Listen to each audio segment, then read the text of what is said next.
Au nom du Père et du Fils et du Saint-Esprit.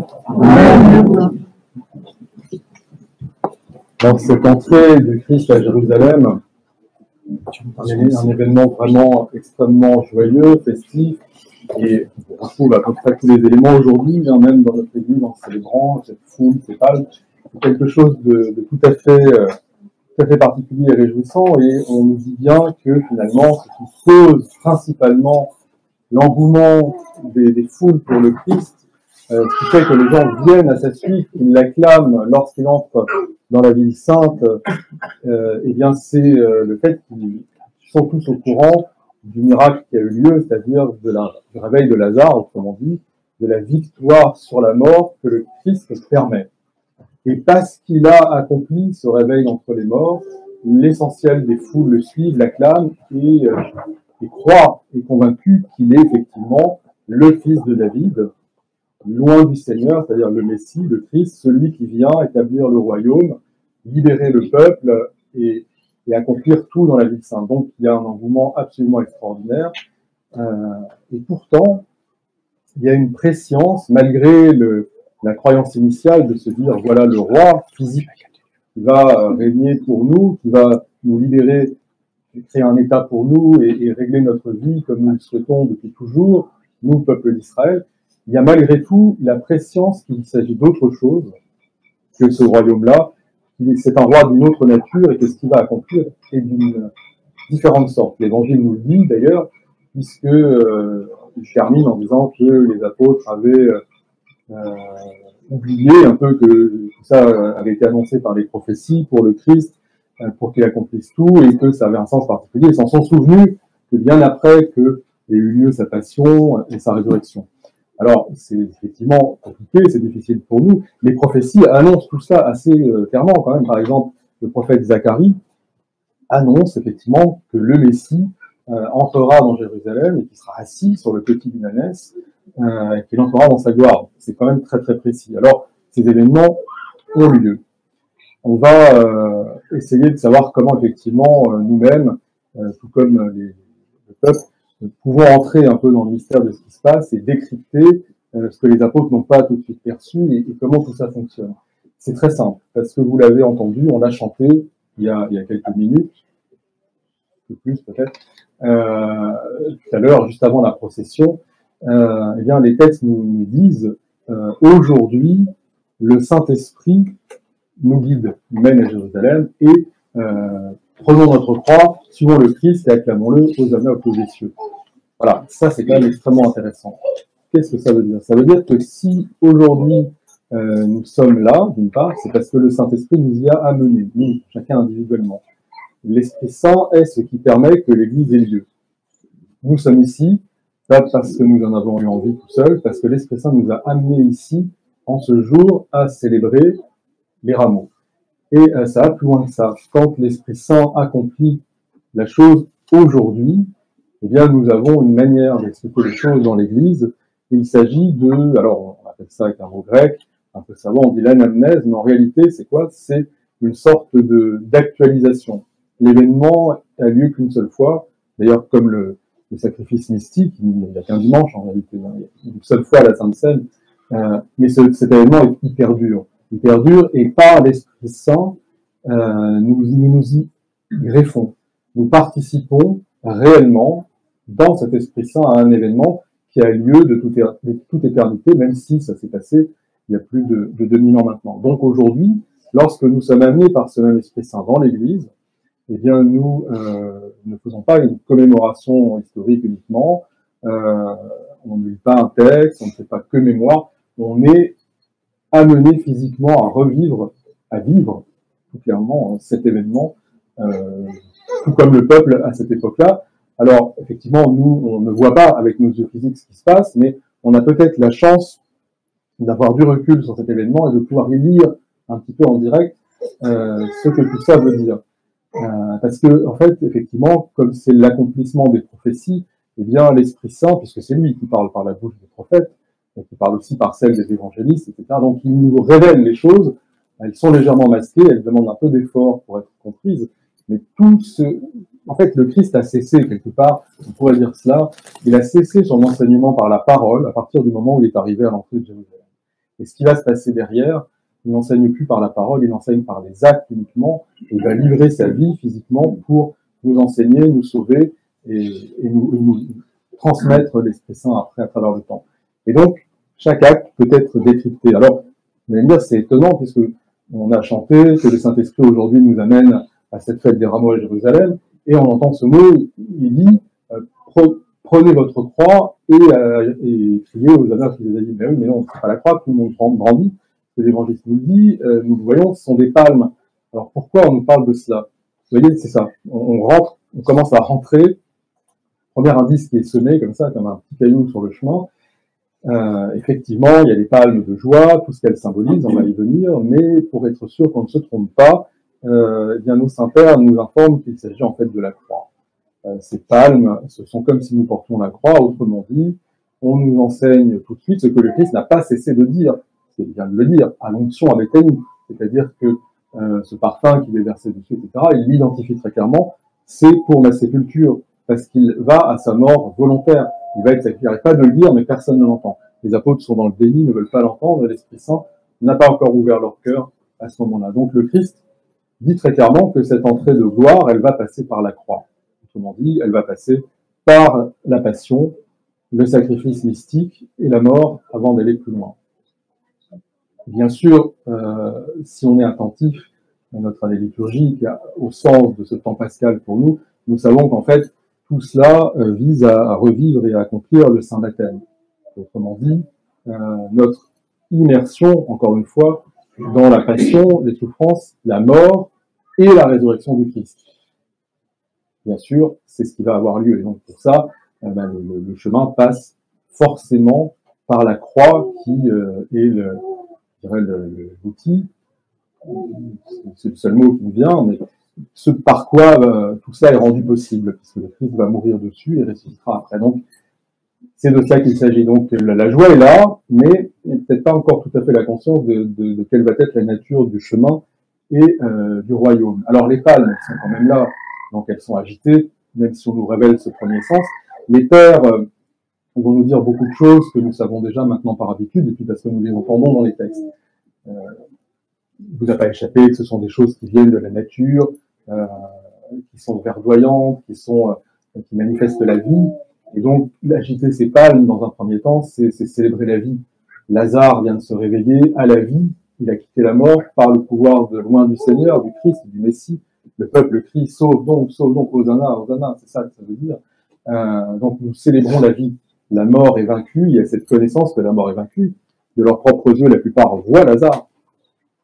Et donc, on va le célébrer, toute la nature elle-même est la vie, c'est la vie de Dieu, et donc on va prendre ces morceaux de nature qui manifestent, qui sont l'emblème de la vie, et on va les agiter en faisant comme ça, un petit peu, en anticipant sur le fait que l'on célèbre la possibilité de la vie éternelle qui aura lieu après la résurrection.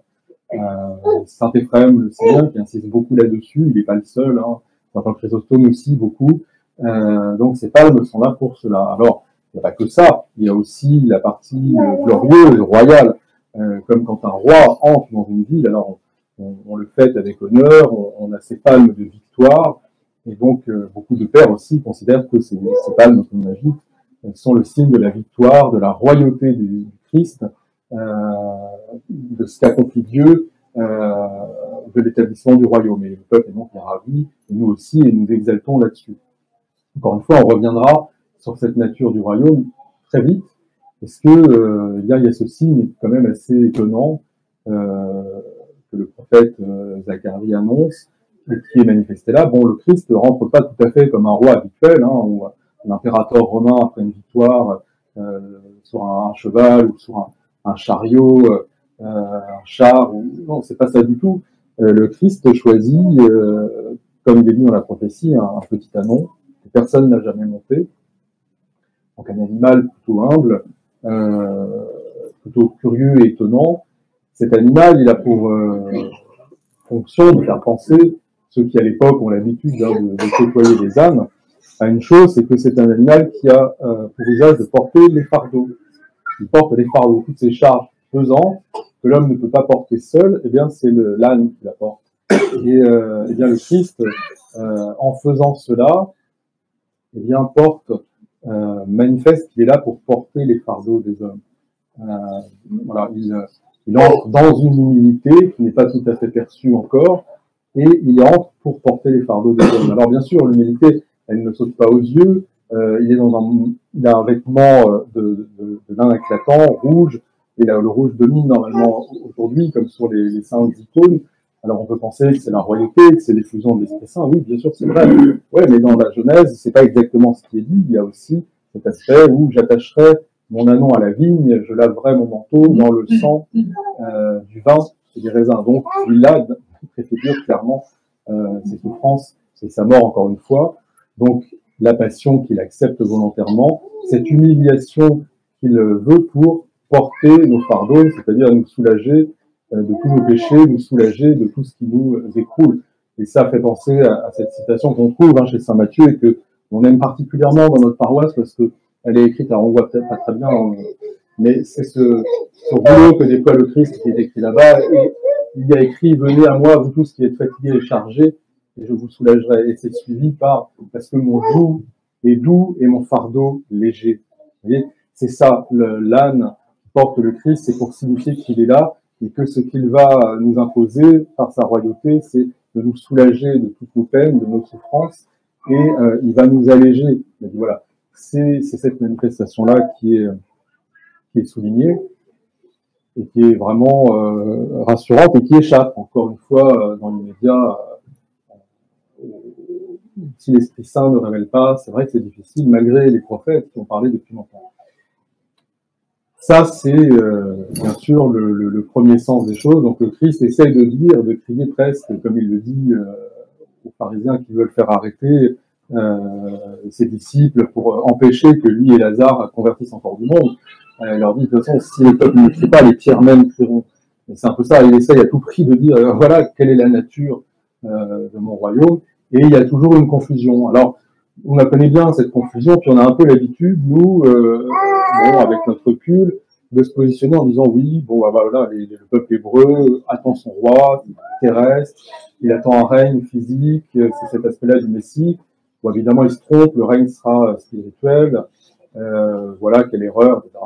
Oui, mais vous voyez, cette erreur, je pense qu'on l'a fait tous, et que on ne comprend pas tout de suite ce qui se passe à notre Saint-Baptême, et que c'est quand même ça, la vie spirituelle, la vie en Christ qui nous est annoncée. Je pense que cette chose s'adresse aussi à nous tout à fait individuellement. Et comment dire cela? Vous voyez, saint Ambroise de Milan, il l'annonce aussi. Lui, il va vraiment se concentrer sur ce petit âne, et il va dans un texte très très poétique. Alors, moi, je n'ai pas pu la prendre pour le restituer, mais enfin, c'est quand même le sens qui compte davantage. Il nous montre que l'âne, en fait, symbolise pas un animal, tout ça, mais il symbolise l'âme humaine. Cette âme humaine, dans toute son humilité, etc., chargée de ses fardeaux. Et le Christ vient chevaucher l'âme humaine. Il vient parce qu'il veut entrer et guider l'âme humaine jusqu'à la résurrection. Et voilà. Et donc ça, alors il dit bien heureux l'être qui a comme cavalier le Christ, et comme fardeau et comme joug léger le Christ qui guide son âme, qui s'assoit dans son cœur, etc. C'est magnifique. Mais c'est, voilà, vous voyez quand même où on en vient. Hein. Il s'agit de notre vie aussi intérieure, notre vie profonde. C'est aussi l'entrée du Christ à Jérusalem, l'entrée du Christ dans notre vie, dans notre cœur, dans notre âme, et d'une certaine manière. Et comme le peuple hébreu, on peut être absolument dans la joie et l'exaltation. C'est bien normal de se dire la mort est vaincue, comme on a vu Lazare ressusciter, nous on croit tout ce que nous ont dit les pères, donc on est dans cette joie de se dire on va pouvoir avoir peut-être accès à la vie éternelle, à la rémission des péchés. Le Christ entre dans ma vie, donc je vais prier, il va m'exaucer, il va m'aider, toutes ces difficultés que je rencontre quotidiennement, peut-être que le Christ va les alléger, le patron qui me tourmente, la maladie qui est celle de mon prochain, etc. Je vais prier, il va me soulager, ma vie va être plus facile, je vais être dans la joie maintenant que le Christ entre en moi, que je prie, que j'ai communié, tout ça, que j'ai reçu le Saint-Baptême. On est dans cet état d'esprit et il n'est pas inutile de l'être.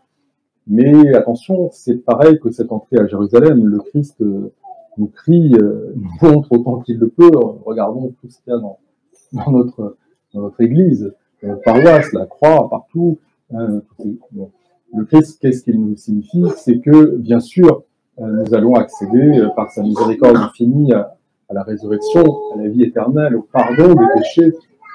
Nous y avons déjà accédé par la réception du Saint-Baptême, mais le passage, il va être de suivre le Christ dans l'Esprit Saint, c'est-à-dire de le suivre comme nous allons le faire réellement lors de la Semaine Sainte, nous identifier à lui et vivre avec lui la passion, mais dans notre propre vie intérieure et spirituelle, c'est ça qui va servir. C'est-à-dire que la joie, les cris, hosanna, ça va vite laisser place à la crucifixion de notre homme intérieur ancien, du moi ancien, dont parle beaucoup saint Paul.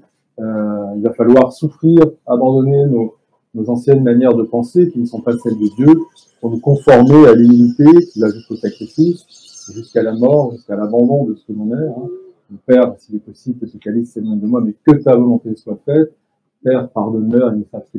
Il va falloir lâcher tout cela, et ça va pas être facile pour que ce royaume, qui est le royaume uniquement de l'amour sacrificiel, de l'amour qui se donne pour l'autre comme Dieu donne à l'autre, dans l'humilité.